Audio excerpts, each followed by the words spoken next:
A new era began in the FIM Sportbike World Championship at the Autodromo International do Algarve, and it was an incredible fight.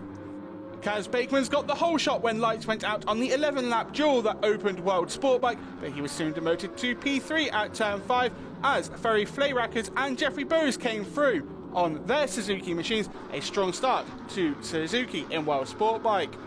Pole sitter Matteo Venucci was looking to get back to the front. However, he was denied P1 at turn 1 by Bruno Uraci, but the number 91 responded under heavy braking at the left-hand turn 5 hairpin to slot ahead of the Italian and into P1. Several riders fell down at the right-hander of turn 1 that opened the lap. Thomas Bonetti was one of several crashes, although he came down further around the corner, and soon Bakeman's was caught out at the opening corner as well.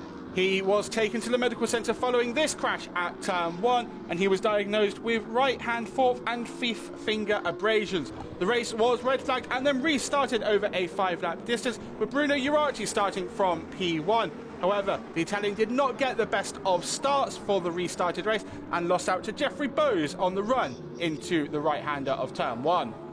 David Salvador was in the mix in World Sportbike, as he was oh so often in World Supersport 300, diving up the inside of the left-hander of turn 13, looking to make positions. Xavi Artigas had fought his way up to the front of the field on his Kawasaki machine, taking the lead at turn 1, and he looked to build a gap to the riders behind. Elia Bartolini and Matteo Venucci both crashed at turn 5 on lap 2 of the restarted race, ending their hopes of a podium position. It was separate incidents. However, that briefly allowed Artigas to build a gap to the chasing pack, but with 2 laps to go, they were all over the back of the number 34. Antonio Torres had served a grid penalty and started from P17, but he was in the fight for victory. As the last lap started, Antonio Torres was in P4, and he used the slipstream to pass Artigas to move into a podium position, and soon was fighting for P1. However, he slotted into second behind Prodina Kawasaki teammate David Salvador as he looked to claim victory in the first World Sportbike race. The 2 Suzuki teammates of Bowes and Fleirackers were fighting hard as well, heading into turn 13 side by side, Fleirackers coming out on top initially.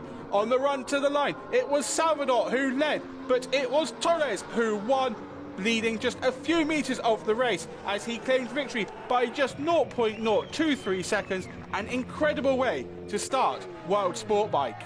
It was a Kawasaki 1-2 in World SPB's first race as Torres celebrated a stunning victory. Little to choose between the top 7 in reality, with Torres coming home 0.023 ahead of Salvador. Fleirackers was third ahead of teammate Jeffrey Bowes, with Artigas falling to 5th. Bruno Uraci was 6th ahead of wildcard Diego Ponce. He was the sole Honda rider on the grid, finishing in P7. There were points for Alessandro Di Persio, Carter Thompson, Mirko Genai, Mattias Sorrenti and Juan Roseno, who completed the top 15.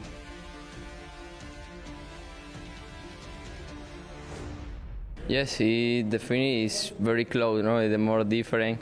And I see my second position and my teammate is very happy.